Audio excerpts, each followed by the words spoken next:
Okay, thank you very much. Can you see my screen? Yes. Okay. Hello, everyone. And honored to be invited. And today my talk is land substance distributed fiber optic sensing. So here is my outline. I would briefly introduce the world and then our maneuver method for land substance monitoring, as well as key application, the application keys and learned from 10-year monitoring in China, and also the environmental, so that the potential of our novel method in other environmental geotechnology. So here is the first the section.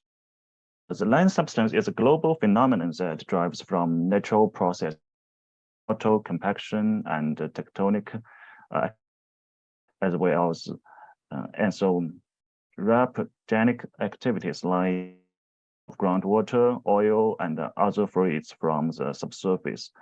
It was reported that our major deltas are losing evaluation with respect to the sea level as at of 3.3 millimeter every year. So this rate both considers the land substance and the sea level rise caused by the global climate change and of sustainable development. These two factors are very attractive in recent years. It was estimated that by 2040, the potential substance about 1.6% of the land. It was a small land, but it covered 90% of the global population, as well as 12% of the global GDP. So we are looking at land substance because it is a very serious problem we are facing now. China was one of the countries that has severe land substance since 1920, over 100 years. And the Chinese government has made a lot of effort to control and mitigate the land substance. But for example, in Jiangsu province, its groundwater was prohibited since 2005, but we are still having problems. So in 2012 and 2018, the country released national prevention and control program, as well as general screen of urban geology. They emphasize to look at what is the current situation of land substance in China and looking at new method to control and prevent land substance. So the substance slow and irreversible process. And it is here is a very typical quaternary strata section in China, Yangtze River Delta. We can see that due to the very complex process of sedimentation, there's layers of sealed sand and clays interbedded layers. So it poses a very very good challenge to observe and monitor the substance, because the deformation is very uneven, and the land substance is have directional deformation. We can have vertical, but the horizontal deformation is, and in this complex strata, we can have very variations of and multiple parameters. Are very difficult to accurately obtain the substance in these areas. So we need distributed high accuracy and easy install, as well as a low cost monitoring method. So this inspired us conduct our work is that monitors the land substance using DFOS. Distributed is a novel sensing technology that has developed rapidly in the 1980s with the development of fiber and fiber optic communication. It uses light as a carrier and fiber as a medium to sense and transmit external signals such as strain or vibration of the surrounding medium optic sense cable. Years, DFS has been increasingly used and geotechnical engineering monitoring, such as ground fissures, land sinkhole collapse for the structural health monitoring systems. So is a common model of DFOS monitoring. Here, very common cable to sense the geoparameters. Here is a characteristic optical fiber sensors. We have very long, very good durability, and very easy installation. So here is FOS is a group of many different techniques. We have two different principles. We can have we can use them to obtain different parameters.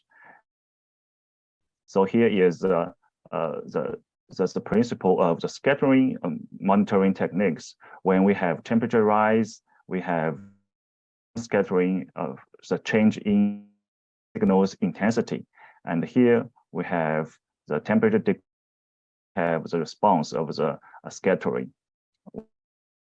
Tension on the cable is Borean scattering. And if the cable was subject to compression, the Borean scattering will also change. So here, the principle on optical wavelengths. When the surrounding environment changes, granting distance will change. So we can obtain we can obtain the meters by obtaining the change of the granting distance. So here is a general concept of the monitoring method. We install the vertical borehole and the backfill materials, and we can use the demodular to obtain the parameters along the cable. We can have the water table, the strain, the temperature, as well as the seepage. So this is the characteristics of the novel method. For section monitoring, we can along the whole vertical borehole, and we have very high spatial resolution from millimeter to meter scale. And also we can have parameters. Important thing is that this method is very fast, and we estimate that 60 to 70% of the cost compared to methods. So if here is the keys on applying DFOS. The first is what kind of technique be used in the borehole. These three techniques, we can see that BOTDR, BOTDA, and FBG have different measurement accuracy. Considering the field requirement, these measurement accuracy is very efficient for the field application.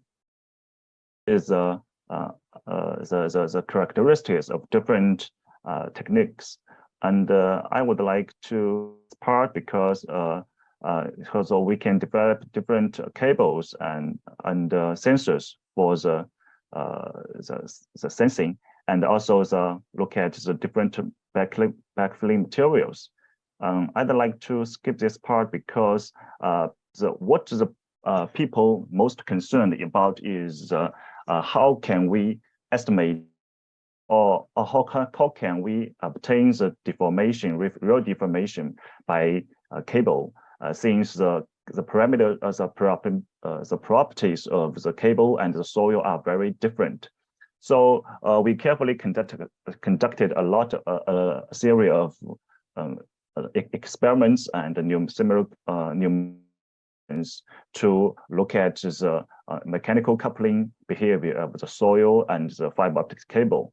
We developed a new device to look at this problem. And here is the cable, and here is the backfilling materials. We can have different confining pressures by this tube.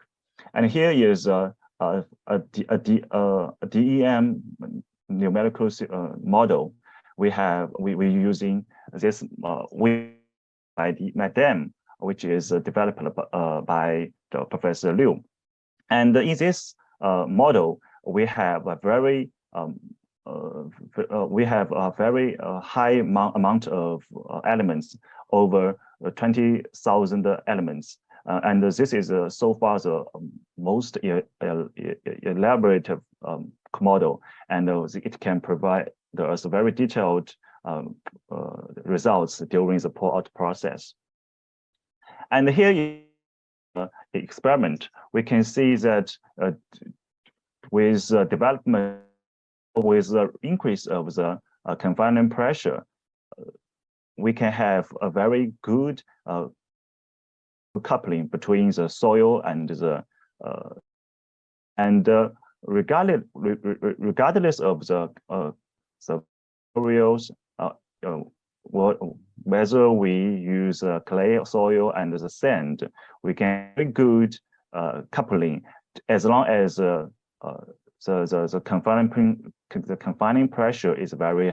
And so we propose a coefficient of cable soil mechanical coupling, zeta CS, to evaluate the mechanical coupling between the soil and the cable.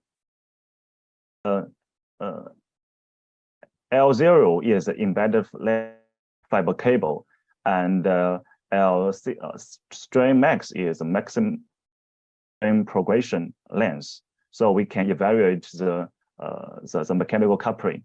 Here is we propose the standard of how to evaluate the coupling, the poles of fair and the excellent coupling. So here is numerical simulation results. We can see that the results very well reproduced the experiment results, and we can see that under different confining pressures, the strain progression length reduced.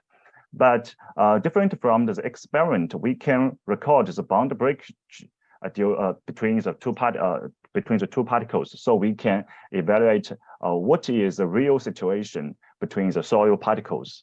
So we can see that the length of the slip depth is usually than the length of the strain progression. So we modified the coefficient of cable soil mechanical coupling zeta phi, where we use the slip length here instead of the strain progression length. And the confining pressure determines the cable soil coupling behavior by affecting the interfacial shear stress. However, the actual distribution of the interfacial stress at the cable soil interface, which is usually affected by several factors, remains unclear due to the lack of proper observational means. The simulations provide access to intuitively observe the development of interfacial shear stress under different confining pressures. To illustrate the distribution of the you have 5 minutes left. Okay, perfect. Under different circumstances, more conveniently. Here we present the strain distributions along the cable at the various pole out displacement here, and the corresponding bond breakage distribution here. It is apparent that the interfacial shear stress reaches a peak at a location corresponding to the slip depths here, with the range of the within the range of the slip depths, the interfacial shear stress on the cable soil interface is in the residual phase or softening phase. Thus, the cable soil interface becomes full. And beyond the range of the slip depths, the interfacial shear stress on the cable soil interface is still in the elastic phase, and the cable soil interface remains fully coupled. So, learned from the 10 years monitoring in China, we have over 60 boreholes using the FOS in China now. And we also developed a technical code for this method. And here is an example of the borehole, which is our first borehole, and it is now have 10 years history. Here is a very complex strata distribution, and we can see the result of the monitoring. We can see that the DFS can be used for long-term monitoring because it is very stable after 10 years monitoring. And here we can obtain the deformation adjuncted to the aquifer, which is which agrees very well with our common recognition. And we also concerned about whether this result is very good or agrees well with our conventional method. And here we present a result in Tianjin province, because in Tianjin, and we can see that the result obtained by the FOS agrees very well with conventional result by extensometers. And we can use the data to evaluate the life cycle prediction of the land substance.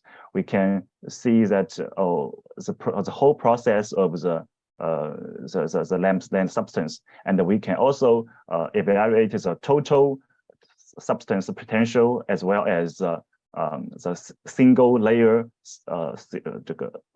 substance potential. And here we can see that different layers have very different potentials in land substance. And here this result will help us to better control and mitigate the land substance. So what can we do using this method in other areas? For example, we have shallow geothermal energy potential evaluation, because now we are facing very complex conditions to better evaluate the shallow thermal geothermal energy potential. We use this method. We developed this method by heating the cable, and we can have very good evaluation of the thermal conductivities of the soils along the borehole. So we can have very good result along about the thermal properties of the soils. And also we use this method to estimate the groundwater flow in a single borehole. And this is very useful, because we can use this method in hydrological areas to trace the distribution of contaminated in groundwaters, etc. And we found that this method is insensitive to the ground thermal properties, and groundwater rates in the range of 5 to 5 to 10, 7, -7 to can be estimated in using this method. So here's the conclusion, that DFLs provide an alternative method in land substance observation, and we can reuse a larger number of surveying boreholes, and so we can reduce the cost. and we can use this method to better mitigate and control the land substance. We can also apply this method to a variety of applications in environmental geotechnology. And we are still looking for we are conducting further studies and looking for cooperations, because we are still need figure out some key points by applying this method. So thank you. So if you would like to know the publication list, you can use to go to my website to see the publication list. Thank you. Okay, thank you very much, Professor Gu. This is very good work, very wonderful presentation. But due to time limit, we will not take questions. Thank you again. Okay, thank you.